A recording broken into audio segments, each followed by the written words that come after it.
नमस्कार मेरे प्यारे छात्रों, आज हम विषय हिंदी का अध्यापन कर रहे हैं जिसमें हम उपयोजित लेखन में कहानी लेखन यह टॉपिक देखने जा रहे हैं। तो सबसे पहले छात्रों, मैं आपको कहानी लेखन के लिए कुछ महत्वपूर्ण मुद्दे बताना चाहूँगी। सबसे पहले कहानी की रूपरेखा को अच्छी तरह समझ लेना चाहिए। कहानी के प्रत्येक संकेत को क्रम से विस्तार दीजिए। कहानी के स्थान, पात्र आदि के नाम दीजिए। घटना का संक्षेप में वर्णन कीजिए। कहानी भूतकाल में लिखिए। पूरी कहानी को 3-4 परिच्छेदों में बांट कर लिखिए। विराम चिन्हों का उचित प्रयोग कीजिए। यदि कृति पत्रिका में कहानी के आरंभ का कोई हिस्सा दिया गया हो तो कहानी की शुरुआत उस हिस्से के बाद से करनी चाहिए। कृति पत्रिका में दी गई कहानी उत्तर पत्रिका में फिर से नहीं लिखनी है। कहानी की लिखावट स्वच्छ और सुंदर होनी चाहिए। लिखने के बाद पूरी कहानी एक बार पढ़ लीजिए। कहानी का शीर्षक और सीख देना ना भूलें। सीख और शीर्षक को पूरे 2 अंक मिलते हैं, इसलिए आपको कहानी के लिए क्या देना है? शीर्षक देना ही है और साथ साथ सीख भी देनी है। ठीक है, अब देखिए मैं यहाँ पे कहानी के कुछ उदाहरण ले रही हूँ, वह आप देखिए। प्रश्न है हमारा, निम्नलिखित शब्दों के आधार पर 80 से 100 शब्दों में कहानी लेखन कीजिए। कंगाल भिखारी का लक्ष्मी माता की प्रार्थना करना, देवी का प्रसन्न होकर वरदान मांगने के लिए कहना, मुहरों की मांग, देवी द्वारा शर्त, मुहरें नीचे गिरेंगी तो वे मिट्टी बन जाएंगी, झोली फैलाना, अधिक पाने की लालच में झोली का फट जाना। देखिए मैंने मेरी कहानी को नाम दिया है लालच बुरी बला है या लालची भिखारी, ऐसा भी आप नाम दे सकते हैं। एक बहुत दुखी और कंगाल भिखारी था। वह लक्ष्मी माँ बोलता और धन पाने के लिए उनसे प्रार्थना करता रहता था। एक दिन लक्ष्मी जी उस पर प्रसन्न होकर उसके सामने प्रकट हुई। लक्ष्मी जी ने उस भिखारी से कहा, मैं तुम पर प्रसन्न हूँ, तुम कोई भी वरदान मांग सकते हो। भिखारी ने लक्ष्मी जी से सोने की मुहरें मांगी। लक्ष्मी जी ने कहा, ठीक है, मैं तुम्हें सोने की मुहरें दूंगी, पर एक शर्त है, जो मुहरें ज़मीन पर गिरेंगी वे मिट्टी बन जाएगी। भिखारी ने लक्ष्मी जी के सामने अपनी फटी पुरानी झोली फैलाई। लक्ष्मी जी ने कुछ मोहरें झोली में डाली और पूछा, बस? भिखारी ने कहा, नहीं माँ, कुछ और दीजिए। इस प्रकार वह लालच में पड़कर अधिक से अधिक मोहरें मांगता रहा। लक्ष्मी उसकी झोली में मोहरें डालती रही। भिखारी की फटी पुरानी झोली भर गई। मोहरों का वज़न सही न वह फटी पुरानी झोली मोहरों का वज़न न सह सकी। वह एकदम से फट गई। सारी मोहरें ज़मीन पर बिखर गई। शर्त के अनुसार वह सब मोहरें मिट्टी बन गई। भिखारी बहुत पछताया। उसने लक्ष्मी माता से कुछ कहना चाहा, परंतु तब तक वे अदृश्य हो चुकी थी। सीख, इस कहानी से हमें यह सीख मिलती है कि लोभ मनुष्य का शत्रु है। हमें अधिक लोभ नहीं करना चाहिए। अब दूसरी कथा है छात्रों, जैसी करनी वैसी भरनी। गणेशपुर नामक गांव में एक किसान के घर पालतू हाथी रहता था। देखिए यहाँ पे ना पॉइंट्स नहीं दिए, डायरेक्ट आपको कहानी दी है, ठीक है, और यह कहानी आपको एज अ आंसर लिखनी है। गणेशपुर नामक गांव में एक किसान के घर एक पालतू हाथी रहता था। वह बड़ा चालाक था।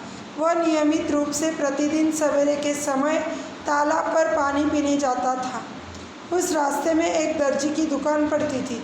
वह रोज़ उसे खाने के लिए फल देता था।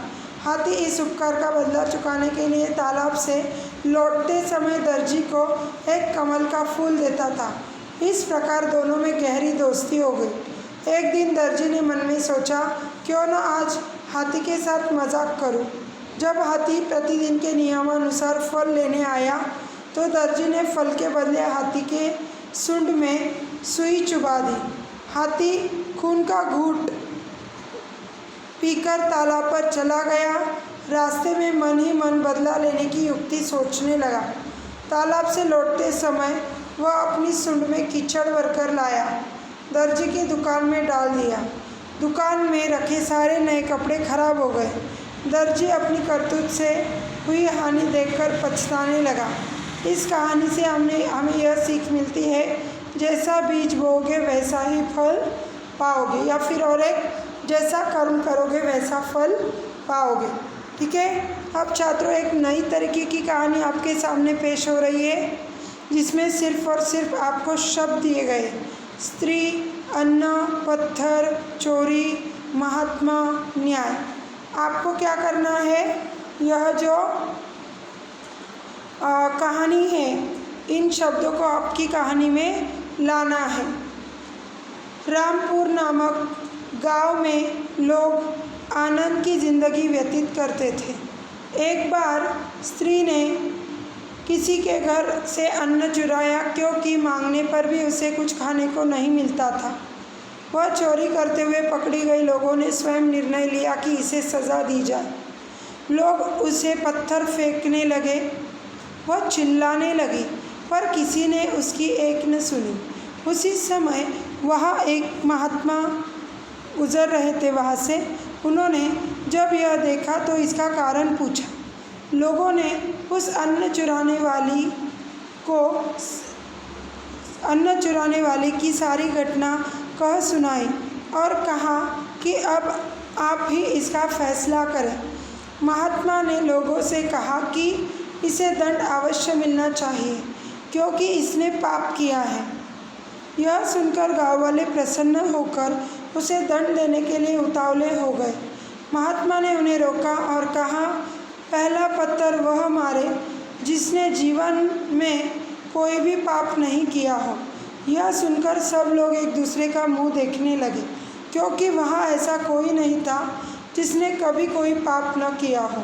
सब लोगों के हाथ से पत्थर गिर गए।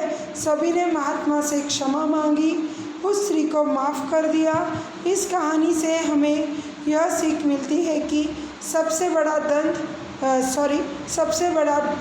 दंड अपराधी को क्षमा करना है। ठीक है।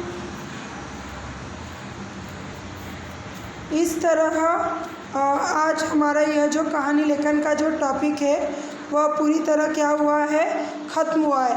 अब इसी के आधार पर मैं आपको और 2 कहानियाँ दे रही हूँ, वह आपको पूर्ण करनी है। आप मुद्दों को नोट डाउन कर लीजिए।